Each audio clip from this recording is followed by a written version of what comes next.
मार्गदर्शन करावं। जय भवानी, जय शिवाजी। जमलेल्या माझ्या तमाम हिंदू बांधवांनो, भगिनींनो आणि मातांनो, हा गोंधळ आता आपल्याला महाराष्ट्राच्या कानाकोपऱ्यात घालायचा आहे आणि महाराष्ट्राची जी भवानी आहे तिला मी आज साथ घालतोय की बाई दार उघड।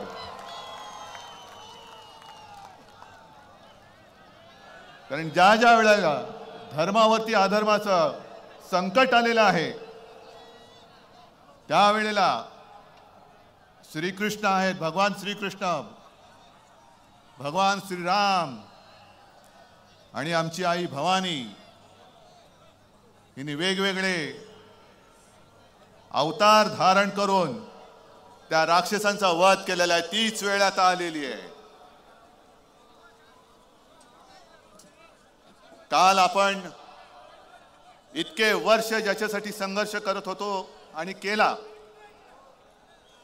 तो क्षण टीव्हीवर का होईना पण आपण याची देही याची डोळा पाहिला, याचा मला अभिमान आहे। आणि त्यावेळेला कार सेवक म्हणून जे गेले होते ते कार सेवक आज इथे उपस्थित आहेत। माझं भाषण झाल्यानंतर मी त्यांना हे इकडे आहेत, तुम्हाला मी सगळ्यांच्या वतीने वंदन करतोय।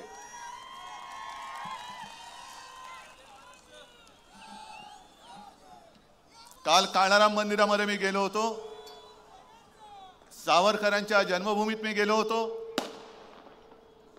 आणि अयोध्या ही प्रभू श्री रामचंद्राची जन्मभूमी आहे।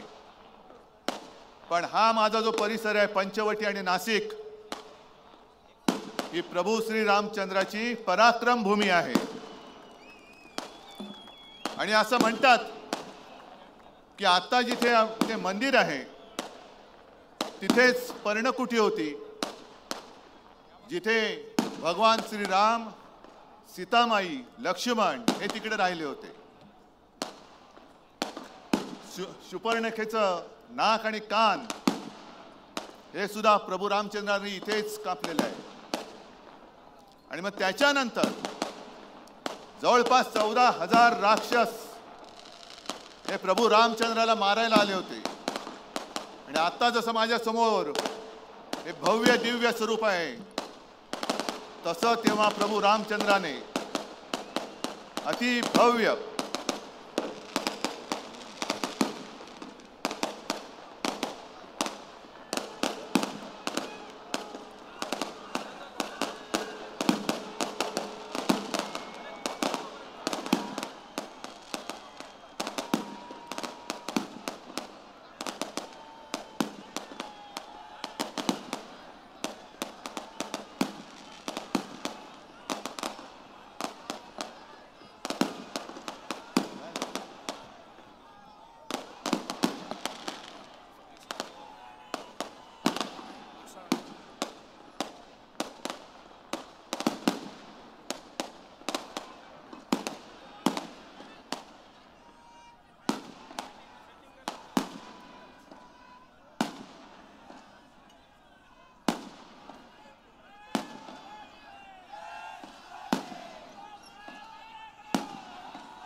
Hello check.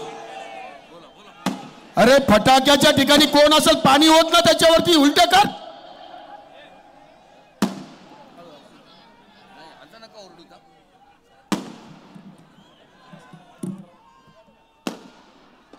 आणि 14,000 राक्षस जेव्हा श्रीरामाला मारायला आले होते त्यावेळेला श्रीरामाने असंच अतिभव्य काल स्वरूप धारण केलं आणि त्या राक्षसांचा वध केला होता। म्हणून काल स्वरूप म्हणजे काळाराम तो माझ्या समोर आज बसलेला आहे, प्रत्यक्ष बसलेला आहे। आम्ही कुठे राम मंदिराला विरोध करतो अशातला भाग नाही, कारण तो आमच्या अस्मितेचा प्रश्न आहे। काल मला शिवसेना प्रमुखांची नक्कीच आठवण आली, आपल्यालाही आली असेलच।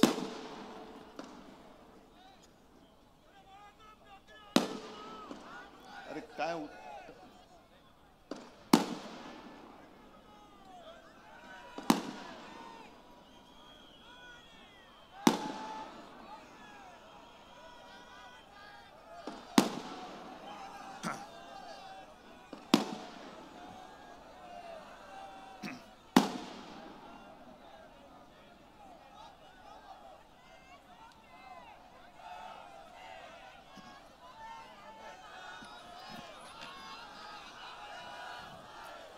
कारण त्यावेळेला शिवसेना प्रमुखांनी जे काही केलं होतं ते आता त्यावेळेला शेंबड्या वयात असणाऱ्या लोकांना माहिती पण नसेल.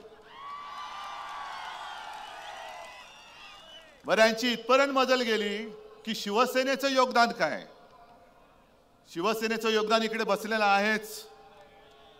आणि त्यावेळेला सुद्धा सगळेजण जे पळाले होते, अगदी सुंदरसिंग भंडारींपासून वाजपेयींपासून अडवाणी सुद्धा, तरी देखील अडवाणींबद्दल मला एक आदर आहे, नक्कीच आहे. कोणी जबाबदारी घ्यायला तयार नव्हतं. जर शिवसेना प्रमुख त्यांनी ही जबाबदारी घेतली नसती तर बाबरी कोणी पाडली? बाबरी काय अशीच पडली? पण यांची मजल इथपर्यंत गेलेली आहे की शिवसेनेचं योगदान काय. आता तर काही असे बिंडोक लोक निघालेले आहेत की शंकराचार्यांचं योगदान काय हिंदू धर्मामध्ये. मला भारतीय जनता पक्षाला प्रश्न विचारायचा आहे की कोणी जरा इकडे तिकडे खुटकन सनातन धर्मावरती बोलले तर तुमची तळपायची आग मस्तकात जाते. तुम्ही सनातन धर्म मानतात की नाही मानत हे मला भारतीय जनता पक्षाने सांगावं. आणि जर सनातन धर्म तुम्ही मानत असाल तर तुमच्या पक्षामध्ये जे आज बाजार बुणगे आयाराम भरलेले आहेत, भ्रष्टाचारी. मगाशी भास्करराव तुम्ही त्याचा समाचार घेतलाय, 70,000 कोटींचा घोटाळा, एवढ्या 1000 कोटींचा घोटाळा. हे सगळे घोटाळेबाज भ्रष्टाचारी हे सगळे तुम्ही तुमच्या पक्षात घेतले. मग मी असं म्हणू का की भारतीय जनता पक्षात आज भ्रष्टाचार्यांना मान आहे पण शंकराचार्यांना मान नाही. मग मोदींचं राजकारण किंवा हा काय नवीन धर्म तुम्ही काढताय की शंकराचार्यांचे? अरे तुम्ही भ्रष्टाचारांशी बोलताय, लपून छपून रात्री जाऊन हुडी घालून बोलताय. तुम्ही तुमच्या पक्षामध्ये त्यांना घेताय, मोठी मोठी पदं देतायत, आजूबाजूला बसवतायत. प्रफुल्ल पटेल बरोबर तुमचे फोटो येत आहेत. मिरची बरोबर ज्यांनी व्यवहार केला, देशद्रोही इक्बाल मिरची, त्याच्याबरोबर व्यवहार केला म्हणून बोंबलणारे तुम्हीच होतात. त्यांच्या तिकडे उद्घाटनाला जात आहेत. आपल्याकडे सुद्धा जे काही होते घाबरून पळाले, खोक्यामध्ये बंद झाले. आणि आज मी तुम्हाला जाहीर सांगतोय, लढाईला तुम्ही तयार आहात की नाही आहात? तुमच्यापैकी एक सुद्धा घाबरून जाणार असेल तर आत्ता जा. कारण शिवसेना प्रमुखांचा जय जयकार करताना जे शिवसेना प्रमुख आपल्याला शिकवून गेले की अरे 100 दिवस शेळी होऊन जगण्यापेक्षा एकच दिवस वाघ म्हणून जगा. तर आधी गेल्या तेवढ्या शेळ्या खूप झाल्या, आणखीन कोणी असेल तर निघून जा. शेळ्यानो निघून जा, मिंद्यांकडे जा, नावच मिंदे आहे. आणि एवढं सगळं भ्रष्टाचारी म्हणून बोलल्यानंतर लोकांसमोर तोंड दाखवल्याने लाज वाटत नाही. पण मला खरंच आश्चर्य वाटतं की हिंदुत्व हिंदुत्व हिंदुत्व सनातन धर्म नुसतं बोलणाऱ्या भारतीय जनता पक्षाला भ्रष्टाचारांना पटवण्यासाठी सगळे खोके आहेत, सगळी पदं आहेत. पण धर्माची शिकवण देणाऱ्या शंकराचार्यांना तुम्हाला भेटण्याची सुद्धा तसदी घेण्याची वेळ नाही. कोणतीही अवदास आहे, कोणता धर्म आहे, हा कोणता तुमचा हिंदू धर्म आहे? आणि अशी काय घाई झाली होती? आम्हाला घाई होतीच, पण ही घाई रामनवमीपर्यंत तुम्ही थांबला असता तर आम्ही तुम्हाला काही घाई केली नसती. आम्ही हा विषय केव्हा घेतला होता आणि म्हणूनच आम्ही भारतीय जनता पक्षाला पाठिंबा दिला होता. राम मंदिर बनवण्यासाठी आम्ही भारतीय जनता पक्षाला पाठिंबा दिलाच होता, हे मी जाहीर सांगतोय. काश्मीर मधला 370 कलम काढून टाकण्यासाठी सुद्धा आम्ही तुम्हाला पाठिंबा दिलाच होता. हिंदूंवरती अत्याचार होत असताना सुद्धा हिंदूंचं रक्षण करण्यासाठी सुद्धा आम्ही तुम्हाला पाठिंबा दिलाच होता. पण जेव्हा कठीण काळ होता त्यावेळेला शिवसेनेची सोबत तुम्हाला लागली. अटल बिहारी वाजपेयी जेव्हा यांना केराच्या टोपलीत टाकायला निघाले होते तेव्हा तुम्हाला शिवसेना प्रमुखांनी मदत केली. ती शिवसेना तुम्ही आज संपवायला निघालात. हे तुमचं हिंदुत्व. बरं, संपवत आहे ना, या ना मैदानात. आम्ही मैदानात आहोत. जे काय होईल तो फैसला मला मंजूर आहे. पण हे स्वतः सगळे कडोकट बंदोबस्तात राहणार. आमचे सगळ्यांचं संरक्षण काढून घेतलं आहे ते पण काढून घ्या. हे आमचं संरक्षक कवच आहे. कोणाची माय व्यायली असेल तर अंगावर येऊन दाखवा. पण स्वतः कडेकोट बंदोबस्तात राहायचं. पोलीस, निमलष्करी, लष्करी, पुढे बॉम्ब जॅमर, एवढं सगळं करून तुम्ही 56 इंचाची छाती दाखवता. अरे माझ्या शेतकऱ्याची सुकलेली छाती, हडकुळी छाती तुम्हाला भारी पडणार आहे. ती भारी पडणार आहे. पण संपूर्ण संरक्षक कवचात राहणार. भारतीय जनता पक्षाकडे मुळामध्ये कार्यकर्तेच नाही जे माझ्याकडे मर्द मला शिवसेना प्रमुखांनी दिले. मी आज सकाळी सुद्धा बोललो, आज पुन्हा सांगतो, ही माझी वडिलोपार्जित संपत्ती आहे. होय, वडिलोपार्जित आहे. मी वारसा घेऊन पुढे चाललेलो आहे. पण भारतीय जनता पक्षाकडे असा कोणी कार्यकर्ता नाही. दंगल झाली का आतमध्ये शेपूट घालून पडणारी अवलाद. आमच्या नेत्यांवरती, साध्या साध्या शिवसैनिकांच्या घरी ईडी, इन्कम टॅक्स, सीबीआय हे तुमचे घरगडी येऊन त्यांच्याकडे धाडी टाकतात. बरं, धाडी टाकले तर टाकल्या, घर माझ्या कार्यकर्त्याचं. पाय ताणून बसतात हे नालायक लोक. येऊ दे आमची सत्ता, बघतो तुमच्या तांगड्या तुमच्या गळ्यात घालतो की नाही बघा.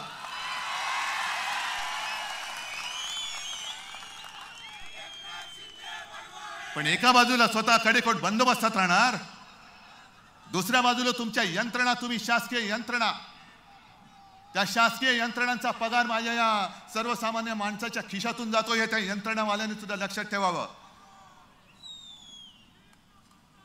भेकड लेखाचे हे बीजेपी म्हणजे भेकड जनता पार्टी नाव ठेवा. आता भेकड जनता पार्टी भेकडांची पार्टी आहे.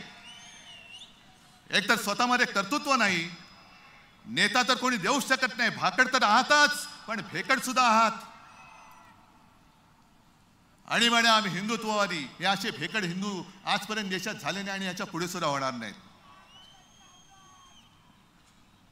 हे कुठलं हिंदुत्व आहे? आणि मध्ये आणि मोर्चे काढले होते, हिंदू जन आक्रोश. कशाला काढताय? आहोत ना आम्ही. कुठे हिंदू संकटामध्ये?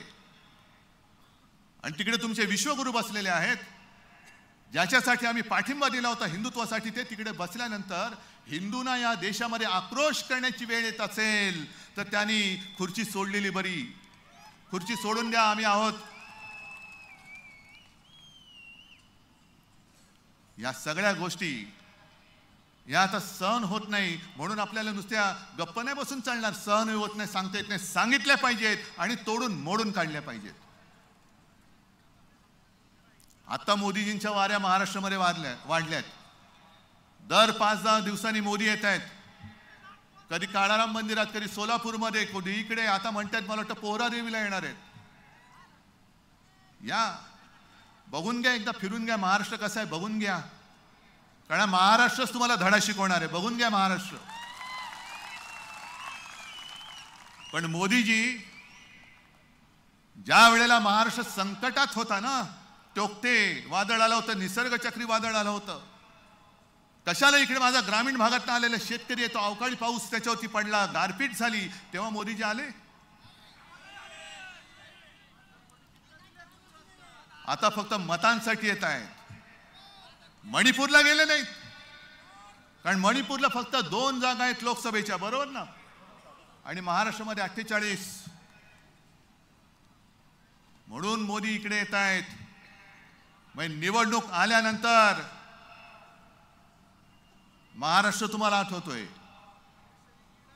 पण संकटात जेव्हा महाराष्ट्र होरपळत असतो तेव्हा तुम्ही येण्याची साधी एक दानत नाही तुमच्याकडे. टोकते वादळ जसं महाराष्ट्रावरती आदळलं, गुजरातवरती सुद्धा आदळलं. पण महाराष्ट्राने मागून सुद्धा पैसे दिले नाहीत. पण पंतप्रधान गुजरातला धावत गेले आणि मागता न मागितले तरी सुद्धा 1000 कोटी गुजरातला देऊन आले. महाराष्ट्राला दिला ठेंगा. काय तुम्ही देशाचे पंतप्रधान आहात की गुजरातचे आहात? म्हणजे देश के लिए मन की बात आणि गुजरात के लिए धन की बात. का तुम्ही विष फिरताय? गुजरात आमचा सुद्धा आहे. आमच्यामध्ये सुद्धा इकडे गुजराती माता भगिनी बांधव सगळे राहत आहेत, वर्षानुवर्ष राहत आहेत, हिंदू म्हणून राहत आहेत. मी काल तिकडे गेलो, देवळाली बघितली, भगूर बघितलं, नाशिक बघितलं. अनेक आहेत आपल्याकडे गुजराती आहेत, मुंबईमध्ये आहेत, देशभर पसरलेले आहेत. पण तुम्ही आता हिंदूंमध्ये जो भेदभाव करतात ना, ते हिंदूंमध्ये विष कालवतात, ते घातक आहे. अगदी 92-93 साली सुद्धा ज्या मुंबईमध्ये दंगली पेटल्या होत्या तेव्हा जा तिथल्या गुजराती बांधवांना आणि उत्तर भारतीयांना सुद्धा विचारा की तुम्हाला कोणी वाचवलं होतं? शिवसेनेने वाचवलं होतं.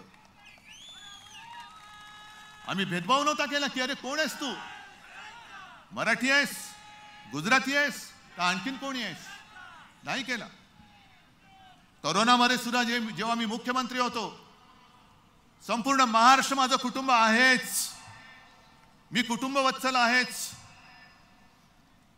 आणि म्हणूनच मी मध्ये ज्या वेळेला माझ्यावरती घराणेशाहीचा आरोप केला गेला तेव्हा मी म्हटलं होतं की अरे घराणेशाहीचा आरोप कोणीतरी घरंदाज माणसाने केला तर मला त्याला उत्तर द्यायला आवडेल. पण घरदार सोडून माझ्या घराणेशाहीवरती आरोप करणार असेल तर ही माझी घराणेशाही, हे माझं घराणं आहे, महाराष्ट्र माझं कुटुंब आहे. त्याच्यामध्ये गुजराती सुद्धा आहेत, मराठी तर आहेतच, माझ्या हक्काचे आहेत.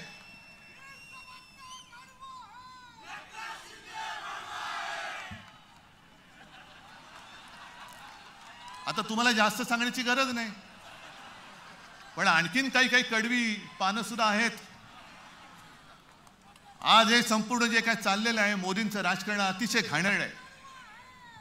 तुम्ही देश, जरा थांबत, तुम्ही देश आणि गुजरातमध्ये एक भिंत उभी करतात. मोदीजी, हे हिंदुत्व आम्हाला मान्य नाहीये. त्यावेळेला छत्रपती शिवाजी महाराजांनी सुरत लुटली होती. ती गुजरातची म्हणून नव्हती लुटली, इंग्रजांची वखार लुटली होती. इंग्रजांची वखार सुरतेला होती म्हणून सुरत लुटली होती. तुम्ही मोदीजी आमचा महाराष्ट्र लुटतात, महाराष्ट्र ओरबाडता आहात. गुजरात तुम्ही समृद्ध करा, आम्हाला आनंद होईल. पण जे माझ्या महाराष्ट्राच्या हक्काचं वैभव आहे ते तुम्ही ओरबाडता आहात, हे आम्ही ओरबाडू देणार नाही. त्याच्यासाठी आज आम्ही तुमच्या समोर लढाईला उभे आहोत. आणि मिंदे जे बोलतात ना, यांनी बाळासाहेबांचे विचार सोडले. अरे मिंद्या, तुझ्या समोर महाराष्ट्र ओरबाडला जातोय आणि तू शेपूट हलवत दिल्लीची चाकरी करतोय.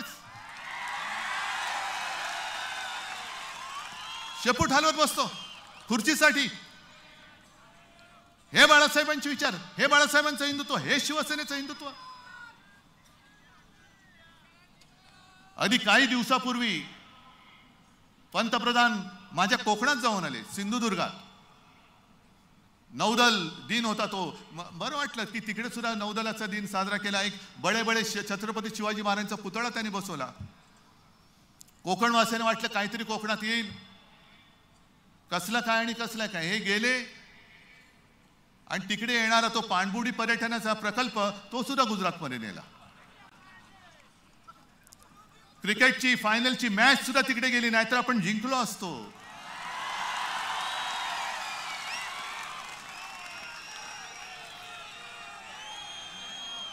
आता तर म्हणजे मधल्या काळामध्ये हेच लोक बोंबलून ओरडत होती ना सगळी, बॉयकॉट बॉलिवूड, बॉयकॉट बॉलिवूड. आणि काय होतं काल राम मंदिराच्या इकडे सगळे बॉलिवूडच बॉलिवूड. म्हणजे शंकराचार्य नाही, पण शंकराचार्यांचं काम करणारे तिकडे, हे यांचं थोतांड. बॉयकॉट बॉलिवूड. आता ते फिल्मफेअरचा तो सोहळा आहे तो सुद्धा आता ते गुजरातमध्ये घेऊन चाललेत. म्हणजे जिथून जिथून जे काही महसूल मिळण्याची जी काही ठिकाणं आहेत ती सगळी ओरबाडून गुजरातमध्ये घेऊन जातात, सगळी घेऊन जातात. कशासाठी तुम्ही हे करताय सगळं? काय महाराष्ट्राने असं काय तुमचं पाप केलेलं आहे की तुम्ही आमच्या मुळावरती आला? जो महाराष्ट्र संकटात तुम्हाला दिल्लीमध्ये घेऊन गेला त्या महाराष्ट्राच्या मुळावर तुम्ही घाव का घालता आहात? आणि मग हे असं बोलल्यानंतर यांनी बाळासाहेबांचे विचार सोडले. तुम्ही आज मला सांगा, मी एक तरी बाळासाहेबांचा विचार सोडल्याचं तुमचं मत असेल तुम्ही सांगाल तर मी जे आहे ते पद सुद्धा मी सोडून द्यायला तयार आहे, जसं मी मुख्यमंत्री पद सोडलं.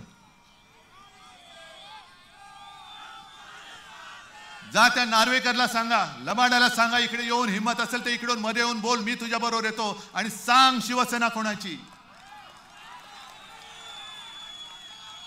बंद दारात तू निर्णय देतोस. ज्या गोष्टी आम्ही दिल्याच नाही सांगतो त्याचे पुरावे आम्ही गेल्या वेळेला जनता न्यायालयात दाखवले. पाहिले की नाही तुम्ही?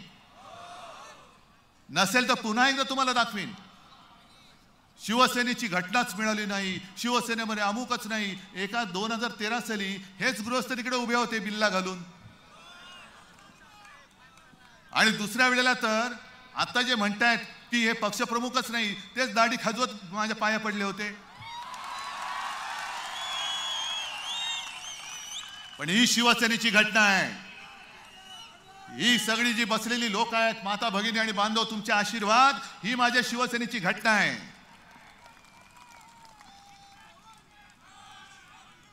तुमच्याकडे शंकराचार्यांना मान नाही, तुमच्याकडे तुमच्या मित्रांना स्थान नाही.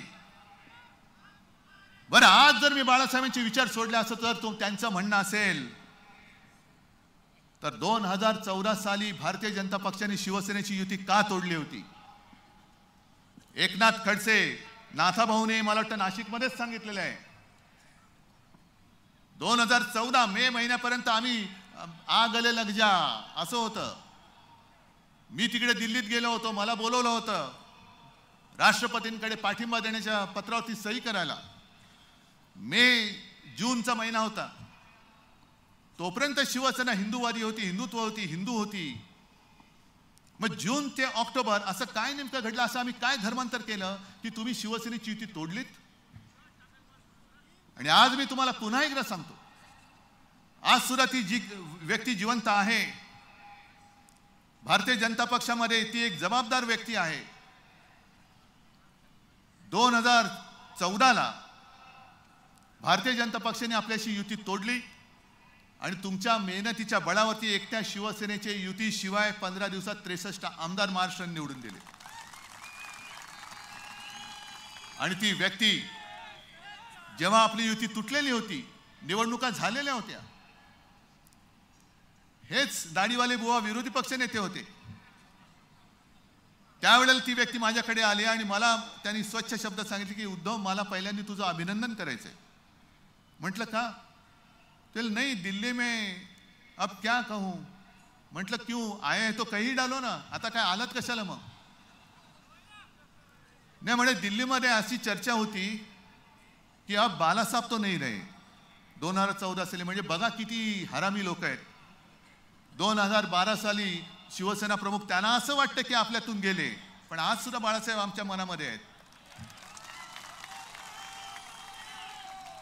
पण 2014 साली दिल्लीत हा विचार चालला होता कि अब बाला साहब तो नहीं रहे, ये उद्धव अकेला कुछ कर नहीं सकता और ये शिवसैनिक हैं, उद्धव के साथ जा नहीं सकते. अब समय आया है शिवसेना को खत्म करो,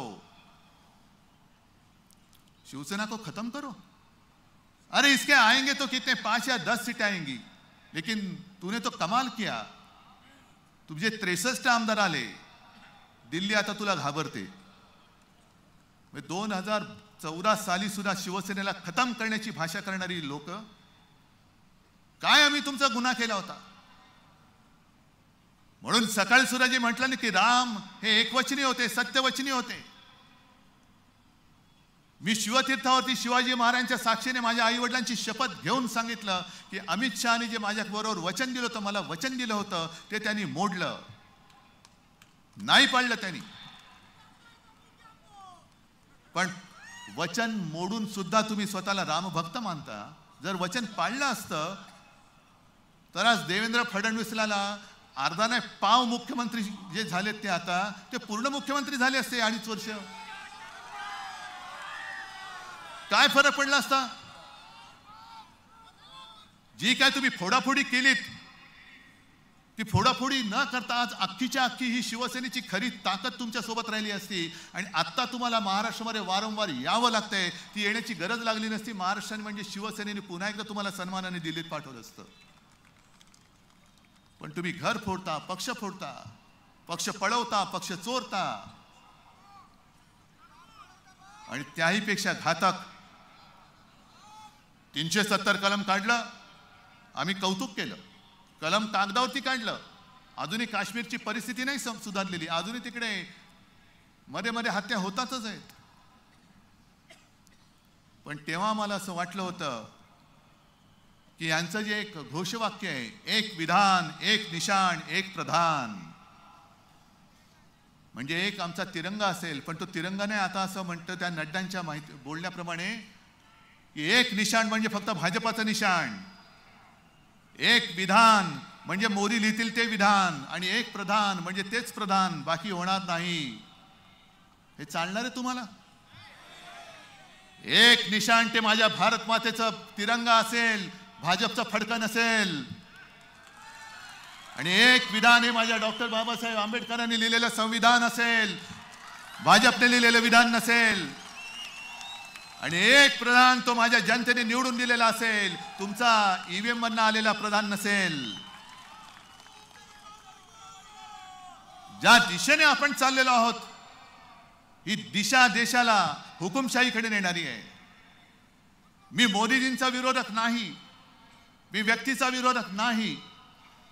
मी आज सुद्धा त्यांना नरेंद्र भाई म्हणतो, कारण माझे त्या काळामध्ये संबंध त्यांच्याबरोबर चांगले होतेच, हे मी जाहीर सांगतो. मला लपवण्याची गरज नाही आणि मला लपवणं माझ्या वडिलांनी शिकवलेलं नाही.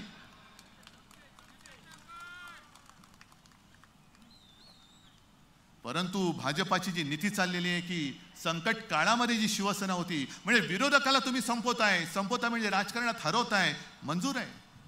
निवडणूक होत असते. प्रत्येक पक्ष आपले विचारधारा, आपले विचार हे जनतेसमोर मांडत असतो आणि जनता देईल तो निर्णय हा आपल्याला मानावाच लागतो आणि तो आम्ही मानतो, आज सुद्धा मानू. पण जे विरोधक आहेत त्यांना संपवताय, म्हणजे काँग्रेस को खतम करो. अरे मित्रपक्ष, आम्ही तुमचे मित्रपक्ष होतो, आम्हाला खतम करायला निघालात तुम्ही, आमच्या मुळावरती आलात. जे हिंदुत्व, या देशामधली पहिली हिंदुत्वावरती निवडणूक ही शिवसेनेने 1987 साली जिंकली, त्याच्यानंतर देशाला हिंदुत्वाची दिशा सापडली. आणि जेव्हा पार्ल्याची पोटनिवडणूक शिवसेना प्रमुखाने हिंदुत्वाच्या विषयावरती जिंकली, त्यावेळेला भारतीय जनता पक्ष वाजपेयींच्या नेतृत्वाखाली गांधीवादी समाजवाद करत होता. शिवसेनेच्या विरोधात ती सुद्धा निवडणूक ते लढत होते, म्हणजे आमच्या विरोधात होते ते. मग ज्यांनी तुम्हाला दिशा दाखवली त्यांच्या मुळावरती तुम्ही येत आहे. म्हणजे तुम्हाला विरोधक नको, तुम्हाला पक्ष मित्र पक्ष नको. एवढंच नाही तर तुम्ही तुमच्या पक्षातले नेते संपवायला निघालात. किती भयानक आहे राजकारण. म्हणजे मी आणि फक्त मीच. त्या मध्य प्रदेशमध्ये शिवराज सिंग त्यांनी निवडणूक जिंकून दिली. त्यांची मध्ये बातमी आली होती, त्यांच्या घराचं नाव लिहिलंय मामा का घर. मामा बनवला त्याला, मामा बनवला. म्हणजे किती ही नीच लोक आहेत की वापर करून कसे फेकतायत. झालं, देवेंद्रांना फेकलं, मिंद्यांना फेकतील, शिवराजांना फेकलं, तिकडे वसुंधराजेंना फेकलं, छत्तीसगडमध्ये त्यांच्या आणखीन कोणाला फेकलं. मला आता भीती वाटते, योगी जी आप संभालो. मैं आपको सलाह नहीं दे रहा हूं और आपको मेरी सलाह मानने की आवश्यकता भी नहीं. पण ज्यांना जे त्यांना असं वाटतं की हे माझे प्रतिस्पर्धी होऊ शकतात, त्यांना आजपर्यंत भाजप संपवत आलेला आहे. योगीजी आपका पद संभालो. कारण उत्तर प्रदेशमध्ये जास्तीत जास्त खासदार निवडून येऊ शकतात. उद्या खासदार निवडून आल्यानंतर काहीतरी असं प्रकरण काढतील की योगीजींना सुद्धा काढून टाकतील. या सगळ्या गोष्टी बघत बघत जात असताना आपण नुसतं काय हाताची घडी तोंडावर बोट म्हणून गप्प बसणार आहात का? जो अन्याय आपल्यावरती चाललेला आहे, शिवसेना ही आपल्या हक्काची शिवसेना. अरे शिवसेना नसती तर मराठी माणूस काय झालं असतं आणि हिंदू तरी काय झालं असतं. हिंदुत्व जपणारी आणि मराठी पण टिकवणारी ही शिवसेना हे लाचार नष्ट करायला निघालेत, हे तुम्हाला पटणार आहे? चला, माझं म्हणणं ठीक आहे, तुम्ही सगळ्यांनी एक विचार करा की आता तुमच्या आयुष्यात शिवसेना नाही आणि तुमचं आयुष्य कसं असेल त्याचा विचार करा. इकडे शेतकरी आलेले आहेत. तुम्ही मला सांगा, अगदी उघडपणाने सांगायचं, मी मुख्यमंत्री असताना केलेली कर्जमुक्ती तुम्हाला मिळाली होती की नव्हती? हो किंवा नाही सांगा. संकट काळामध्ये मी तुम्हाला जी मदत केली होती तुम्हाला मिळाली होती की नाही ते तुम्हाला सांगा. मग मोदीजी इकडे येऊन बघा, राम लल्लाला तुम्ही घर देताय. अरे, ज्याने तुम्हाला राजकारणामध्ये पंतप्रधान पदाचं घर दाखवलं त्या राम लल्ला तुम्ही घर दाखवताय. मग महाराष्ट्रामध्ये ज्या शेतकरी आत्महत्या करतायत त्या शेतकऱ्यांच्या आता दुर्दैवाने विधवा पत्नी असंच म्हणावं लागतं, त्यांच्याकडे जाऊन त्यांच्या डोक्यावरचं जे छप्पर उडालेलं आहे, त्यांना घर मिळालं तरी उपयोग काय? त्यांचा घरचा, त्यांचा पती, त्यांचं सौभाग्य, त्याने आत्महत्या केली तुमच्या राज्यात आणि तुम्ही म्हणता तुम्हाला घर देतोय. प्रधानमंत्री आवास योजना, प्रधानमंत्री आभास योजना, काय घरदार उजडलं, सगळं गेलं, उजाड झालं, घरावरचं छप्पर उडून गेलं. काय करणार ती तानी बाळं, त्यांची मुलं काय करणार, त्यांची पत्नी काय करणार, आई वडील काय करणार? पण आम्ही तुम्हाला घर देतो. उज्ज्वला गॅस पिकवणार काय, त्याच्यावर शिजवणार काय? म्हणजे काय काय ठिकाणी तर एवढी भयानक परिस्थिती आहे. मी जेव्हा शेतकऱ्यांच्या भेटीला बांधावरती गेलो होतो, गेल्या 1-2 वर्षामध्ये दिवाळी होती, अक्षरशः माझ्या अंगावरती काटा आला की आमचा अन्नदाता मला विचारतोय की साहेब सगळंच गेलं, डोक्यावरती कर्ज चढले, आता आम्ही खायचं काय ते सांगा. म्हणजे जो आम्हाला जेवण देतो, मोदीजी तुम्ही उपास केला, पण माझा शेतकरी आपल्याला जो पोसतो, आपला पोशिंदा आपला शेतकरी आहे,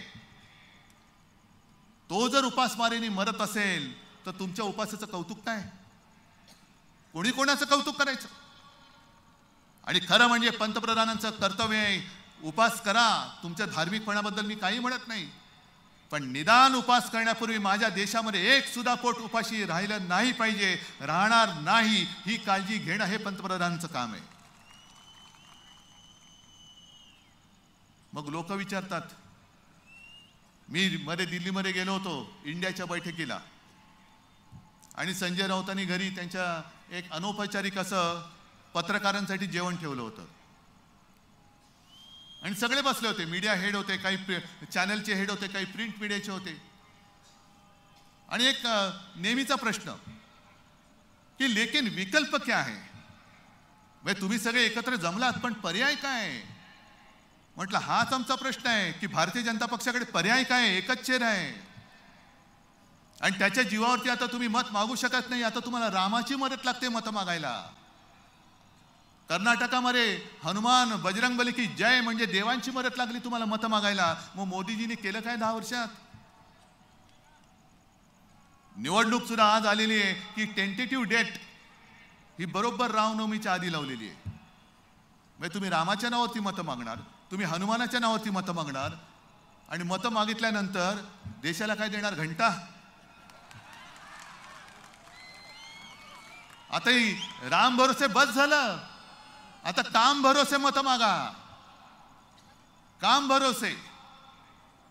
आणि म्हणून मी त्यांना सांगितलं की त्यांच्याकडे दुसरा चेहराच नाहीये, पण आमच्या आघाडीमध्ये भरपूर चेहरे आहेत आणि पर्याय पर्याय पर्याय कशाला? मग मी पत्रकारांना प्रश्न विचारला, तोच तुम्हाला सांगतो. मी त्या पत्रकाराला सांगितलं की तुम्ही माझ्या समोर बसला आहात, तुमच्या समोर टेबल आहे, तसाच तुम्ही विचार करा. तुमच्या समोर टेबल आहे आणि त्या टेबलवरती 2 पेले ठेवलेले आहेत. एका पेल्यामध्ये प्रयोगशाळेमध्ये चाचणी केलेलं विष आहे, विष जे घेतल्याबरोबर प्राण जाईल असं त्याच्यावर लिहिलेलं विष. आणि दुसरा पेला आहे त्याच्यामध्ये माहिती नाही काय आहे, पण निवडणूक आहे. एक पेला तुम्हाला प्यायचा आहे, मग विष लिहिले तो पेला पिणार की जे माहिती नाही तो पेला पिणार? काय पिणार? दुसऱ्या पेल्यात विष असेल, अमृतही असेल, पाणी असेल, लिंबू पाणी असेल, पण समोर विष दिसतंय. यांचा कारभार 10 वर्षाचा दिसतोय आणि जातीपातीमध्ये दंगे भडकवण्याचं सुद्धा यांचं काम तुम्हाला दिसतंय. नोकऱ्या नाहीत, शेतकऱ्यांचं उत्पन्न दुप्पट वाढलं असेल, पुन्हा द्या मतं त्यांना. वाढले दुप्पट? पीक विमा योजना काय लाभ झालाय? महिला इकडे आल्यात, उज्ज्वला योजना मिळाले, तुमच्या घरामध्ये कोणाला तरी नोकरी मिळाले, तुमच्या गावामध्ये नवीन उद्योग कोणता आलाय, मग कशासाठी मत देणार? कशासाठी मत देणार? आणि म्हणून मला जसं सकाळी मी सुरेश भटांची कविता तुम्हाला सांगितली होती त्या शिबिरात, तशीच नाशिकमध्ये आल्यानंतर कुसुमाग्रजांची एक कविता, त्यातल्या 4 ओळी मी तुम्हाला सांगतोय आणि मग तुम्ही ठरवायचं की काय करणार आता. कारण हे सगळे राक्षस आता ह्या सगळ्या त्यांच्या यंत्रणा घेऊन अंगावरती येत आहेत. मग तिकडे महिला बघत नाही, काही नाही. आमच्या किशोरीताई पेडणेकरवरती समन्स वायकरला देत आहे, सूरज चव्हाणला पाठवत, अनिल परब आहे, संजय राऊत आहे.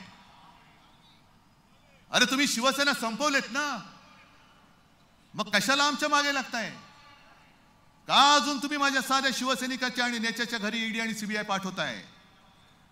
मग आमच्या हातामध्ये ताकद द्या आणि आम्ही सांगू त्या भाजपवाल्याच्या घरामध्ये धाड टाका, बघा किती घबाड मिळते ते. त्या कर्नाटकमध्ये एक जो मंत्री होता त्यांनी सांगितलं, त्याला मध्ये काहीतरी नोटीस आली, त्यांनी सांगितलं मला नोटीस द्याच, मी कर्नाटकच्या भाजपच्या लोकांचा घोटाळा बाहेर काढतो, 40,000 कोटींचा, नोटीसच येऊ दे मला. कोरोना काळामध्ये भारतीय जनता पक्षाने तिकडे जो काही घोटाळा केलाय कर्नाटकामध्ये, ते सगळे म्हणाले मी पुराव्यानिशी काढतो आणि कोणी कोणी कशी संपत्ती गोळा केली हे सुद्धा मी तुम्हाला सांगतो. गप का नाही? तिकडे का थंड बसताय? आम्ही तुमचे सोबती होतो, आम्ही साथी होतो. तुमच्यावरची सगळी संकट ही तेव्हा शिवसेना प्रमुखाने आपल्या अंगावरती घेतली होती. हिंदुत्वावरची सगळी संकट हे आम्ही आमच्या अंगावरती घेतली होती. तरी देखील तुम्ही आम्हाला खतम करायला निघालात आणि तुमचेच बगल बच्चे जे भ्रष्टाचार करतायत त्यांना काहीच करत नाही तुम्ही. आणि म्हणून तुमची ताकद तुम्हाला कळलेली नाहीये. तुमची ताकद जे कुसुमाग्रज बोलतात, लढाईच्या अंतिम क्षणी सामान्यच असामान्य होतो, संसाराचा कोश तोडून लढाई जिंकतो, पुन्हा सामान्य होतो आणि आपल्या विजयाची मिरवणूक परस्तपणाने आपल्या घराच्या खिडक्यांतून पाहतो. ही सर्वसामान्य माणसांची ताकद आहे. क्रांती क्रांती क्रांती जी काय असते तो सर्वसामान्य माणूस करतोय. नेत्याला वाटतं की आम्ही क्रांती केली, पण सर्वसामान्य माणसाची मनगट आणि मन जोपर्यंत नेत्याच्या हाकेला ओ देत नाही तोपर्यंत क्रांती होत नाही. तुम्हाला क्रांती जे माझे आजोबा सांगायचे की शांती ही मुडद्याची असते आणि क्रांती ही मर्दाची असते. तुम्ही मर्द आहात का मुडदे आहात हे तुम्हाला ठरवावं लागेल. आपण मुडदे असू तर काय प्रश्नच नाही, पण जर मर्द असाल तर आज जो माझा महाराष्ट्र हे दिल्लीश्वर जे खतम करतायत. अरे तुम्ही मगाशी मी बोललो की छत्रपती शिवाजी महाराजांनी ती इंग्रजांची वखार सुरत लुटली आणि मोदी आणि शहा माझा महाराष्ट्र लुटतायत. या महाराष्ट्रामध्ये छत्रपती शिवाजी महाराजांनी नुसता जन्म नाही घेतला, पण त्यांच्या विचारांनी मर्द जन्माला आलेले आहेत. आणि माझं आज पुन्हा त्यांना आव्हान आहे, तुम्ही तुमचे सगळे घरगडी संस्था बाजूला ठेवा आणि मैदानामध्ये या. अरे अब की बार 400 पार होणार असेल तर ईव्हीएम बाजूला काढा आणि बॅलेट पेपरवरती 400च्या पार 400 मतं मिळाल्याशिवाय त्याच्या आत तुम्ही आटोपलं नाही तर बघा. आणि आज हे संपूर्ण मी बघतोय काल स्वरूप, रामाचं काल स्वरूप बघतोय. ते बये दार उघडी, माझी बया जगदंबा माझ्या समोर बसलेली आहे. दार उघडणार आहात की नाही? आणि दार उघडल्यानंतर जर सरकार तुमच्या दारी म्हणून आले तर त्यांना लाथ घालणार आहात की नाही? निश्चय करणार आहात की नाही? मग निश्चय करणार असेल तर मला जरा तुमची मनगट दाखवा किती मजबूत आहेत. या मनगटामध्ये तुमच्या पेटलेल्या मनाच्या मशाली तुम्ही पकडणार आहात की नाही? बस मग जय भवानी जय शिवाजीचा नारा हा महाराष्ट्राच्या कांड्या कपाऱ्यांमध्ये असा घुमला पाहिजे की दिल्लीच्या तख्ताला हादरे बसले पाहिजेत. जय हिंद, जय महाराष्ट्र. हॅलो, कोणी उठू नका. काही क्षण सर्वांनी थांबा, कारण आपल्यामध्ये आज कारसेवक उपस्थित आहेत. त्यांच्यापैकी प्रातिनिधिक स्वरूपात आपण 5 जणांचा सन्मान या ठिकाणी करणार आहोत. श्रीमती मधुमती फर्नांडिस